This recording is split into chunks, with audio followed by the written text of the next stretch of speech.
Alors pour commencer, je vous propose de travailler ce premier visuel qui est une prise de vue réalisée lors d'un parcours photo en Bretagne. On est au mois de mai 2018, on est en fin d'après-midi puisque on est aux environs de 20 heures. On est bien sûr arrivé comme à chaque fois avec l'espoir d'avoir un beau coucher de soleil. On recherche bien sûr tous le très beau coucher de soleil, la très belle lumière. Ça n'a pas été le cas. C'est vrai que le sunset était un peu triste puisqu'on n'avait pas eu tout de lumière. Le ciel est totalement plombé.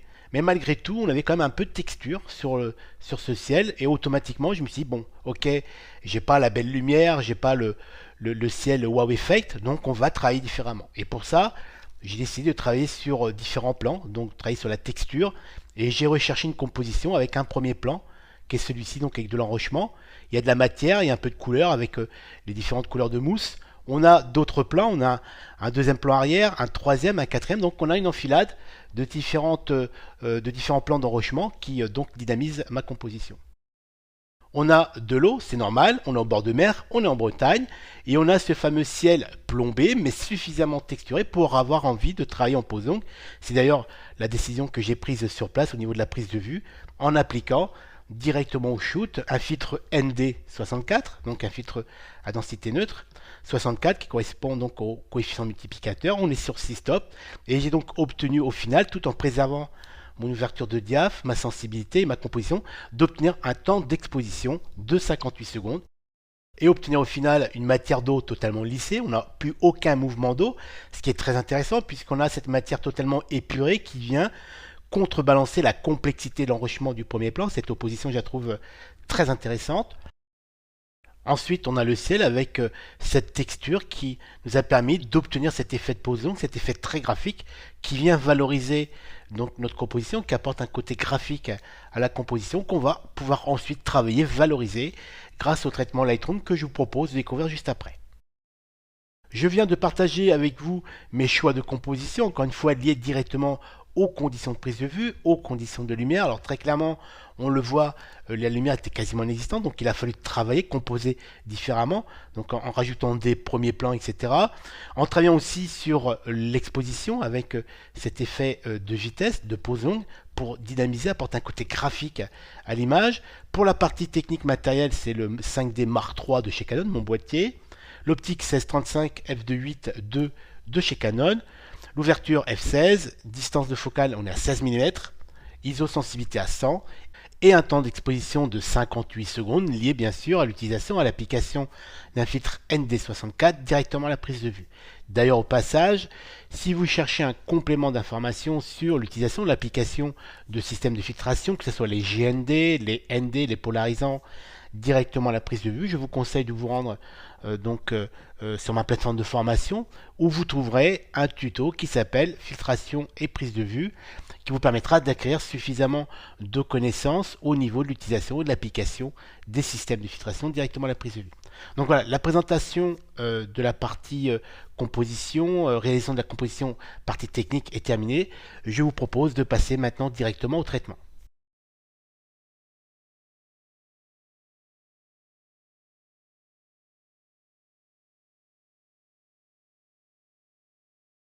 Cette prise de vue a donc été réalisée à la pointe Saint-Mathieu, en Bretagne. On a noté bien sûr tout de suite un gros manque de lumière. L'image est plate, les différents reliefs, les plans, les matières se confondent car la lumière ne fait pas son rôle de révélateur. Elle n'est pas assez présente pour dessiner les reliefs. Ce manque de lumière est confirmé par l'histogramme. On note sur celui-ci que l'image est composée avant tout de densités placées entre les basses lumières et les tons moyens supérieurs. Nous n'avons strictement aucune densité présente entre les tons moyens supérieurs et les hautes lumières. Et cette lecture d'histogramme confirme bien qu'on est dans une situation de prise de vue au contraste extrêmement plat, sans aucun relief. Alors bien sûr, c'est pas pour autant que je vais mettre ce cliché à la poubelle, certainement pas. Et je dirais même que personnellement, j'aime beaucoup travailler sur ce genre de prise de vue sans lumière affirmée, sans réelle source lumineuse, car c'est pour moi comme on va dire une toile vierge qui m'offre la possibilité donc de travailler la lumière et proposer une lecture différente au niveau de la composition lumineuse liée à une direction, à un choix artistique que je vous propose de découvrir maintenant. Alors une toute dernière chose avant de commencer le traitement de cette prise de vue, si vous regardez sur la droite, sur le panneau de développement, vous remarquerez de suite que l'ordre des différents onglets a changé. Ils ne sont pas positionnés comme d'habitude et cela c'est normal puisque on peut, depuis la dernière mise à jour de Lightroom, on peut enfin personnaliser le panneau de développement en déplaçant les onglets. Et c'est tant mieux car jusqu'à maintenant, j'ai toujours pensé que l'ordre des onglets proposés dans les versions précédentes de Lightroom n'était pas logique car j'ai toujours considéré que dans un premier temps, il fallait très logiquement déjà régler les problèmes techniques liés au matériel utilisé, la correction d'objectifs avec le profil, rectifier la déformation liée à l'optique utilisée, ajuster les détails, etc. avant même de travailler sur l'aspect général de la prise de vue, donc lumière, contraste et couleur. Et grâce à cette dernière mise à jour de Lightroom, on peut enfin personnaliser cet ordre et placer mes volets dans un ordre beaucoup plus logique, en tout cas pour moi. Et d'ailleurs, pour en finir avec le sujet, pour pouvoir donc déplacer les volets et les placer selon vos besoins, il suffit tout simplement de faire CTRL clic au niveau d'un des volets et là vous allez personnaliser le panneau de développement et vous pouvez donc ensuite soit désactiver certains volets qui ne sont pas utiles. Par exemple, personnellement, j'utilise jamais virage partiel, donc je l'ai désactivé. L'étalonnage, pareil. La courbe de tonalité, c'est pareil, j'utilise très rarement. Donc je n'ai laissé en place que ce qui m'intéresse. Et en plus, on peut les déplacer directement comme vous le décidez. Je sauvegarde et c'est parti. Maintenant, on commence réellement le traitement de cette photo.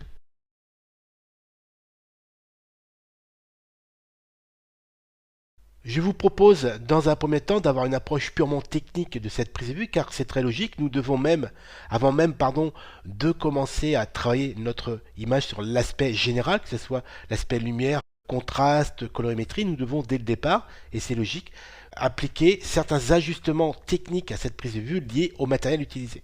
Donc, correction de l'objectif, on va activer tout de suite suppression de l'aberration chromatique liée aux optiques. Et d'ailleurs, au passage, cette fonction, je ne comprends pas qu'elle soit proposée.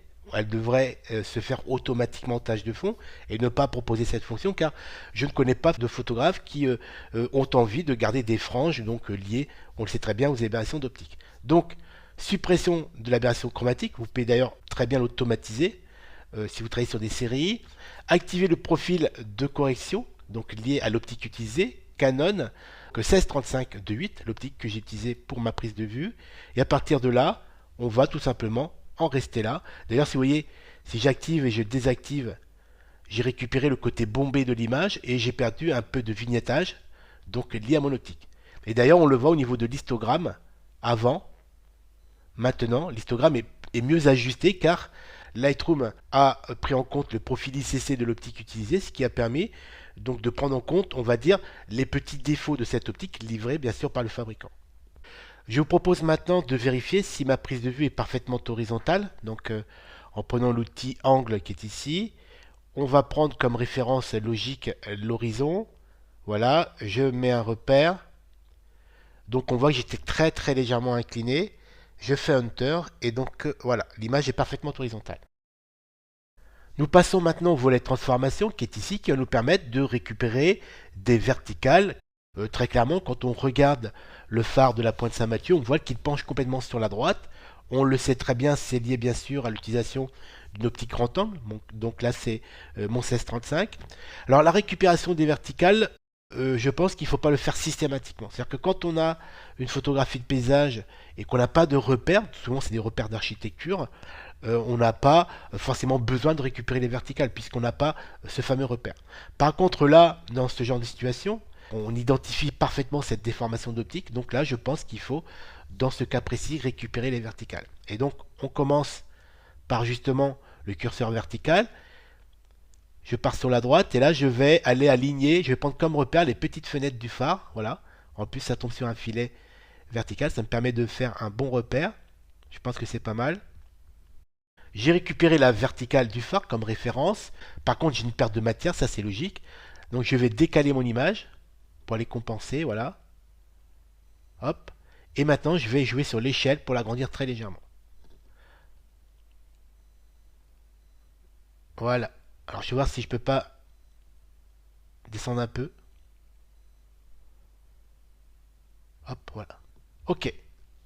On vient de récupérer donc les verticales de ma prise de vue en prenant comme référence le phare de la Pointe Saint-Mathieu, et vous avez certainement noté au passage que j'ai dû compenser donc le manque de matière sur la partie supérieure de mon image, donc liée à la récupération de cette verticale, en travaillant sur l'échelle. Et là, c'est logique, on ne peut pas faire autrement, on n'est pas sous Photoshop, donc il va falloir systématiquement compenser avec l'échelle pour compenser cette manque de matière. Et d'ailleurs, une petite astuce au passage, quand vous savez que vous allez devoir récupérer les verticales avec la gestion de cette problématique de manque de matière sur la partie supérieure, n'hésitez pas directement à la prise de vue à cadrer un peu plus large, c'est-à-dire que par rapport à ce que vous désirez comme cadrage final, n'hésitez pas à cadrer un petit peu plus large car ça vous donnera plus de matière, donc plus d'amplitude pour pouvoir récupérer plus facilement les verticales tout en sachant que vous allez pouvoir ajuster plus facilement donc votre cadrage directement sous Lightroom.